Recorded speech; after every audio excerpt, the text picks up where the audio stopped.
नहमद व नसल्ली अला रसूलिल करीम। अऊज़ु बिल्लाहि मिनश शैतानिर रजीम। बिस्मिल्लाहिर रहमानिर रहीम। आमीन वल किताबिल मुबीन।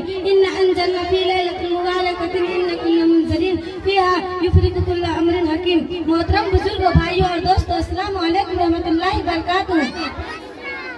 मैंने आपके सामने कुरान पाक की चंद आयत की तिलावत की गई है, जिसमें अल्लाह रब्बी इज्जती किताब मुबीन यानी कुरान की कसम खाकर फरमाते हैं कि हमने उसको बरकत वाली रात में उतारा है। उस रात में हराम मौक़िफ़ का फैसला किया जाता है। हमने आपको रसूल बनाकर भेजा है। उस आयत में बरकत वाली रात से मुराद शाबान की महीने की 15वीं रात यानी शब बरात। मेरे आका सल्लल्लाहु अलैहि वसल्लम यह भी इरशाद फरमाते हैं कि शाबान की 15वीं रात को सब बेदारी किया करो, यानी रात में इबादत, जग कर दुआ तिलावत वगैरह करना, दिन को रोजा रखो, क्योंकि गुर्बे आफ्ताब के वक्त से अल्लाह ताला आसमान दुनिया की तरफ नुज़ुल फरमाते हैं और कहते हैं कोई रोजी चाहने वाला है मैं उसे रोजी दूं, जो आफायत की दुआ मांगे मैं उसे ऐसा आफायत दूं। क्या कोई ऐसा है?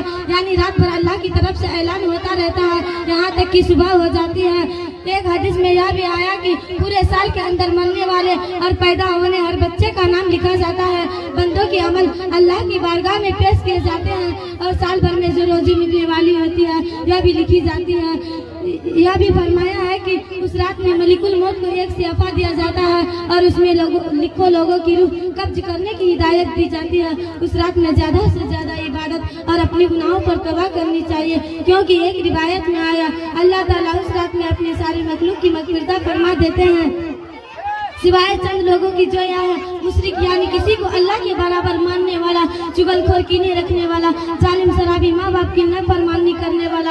अलबत्ता अगर उनसे सच्चे दिल से तौबा करे तो अल्लाह के शान रहीम से उम्मीद है कि उन लोगों को भी मग़फ़िरत फरमा देंगे। इसलिए उस रात का नाम शब बरात रखा गया है, यानी निजात वाली रात। उस रात में कब्रों की ज़ियारत भी करनी चाहिए और वहाँ जाकर अपनी मौत को याद करना चाहिए। हमारे जो भाई हमसे पहले कब्र में पहुँच चुके हैं उनको भी इसाले सवाब और उनकी भी मग़फ़िरत की भी दुआ करनी चाहिए।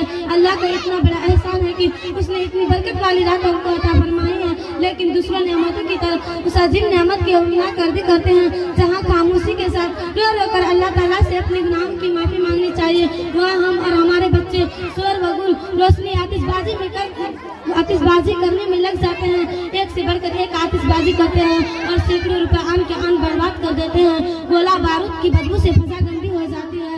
उस रात में इबादत ज्यादा करना चाहिए। आमीन। अस्सलामु अलैकुम रहमतुल्लाहि।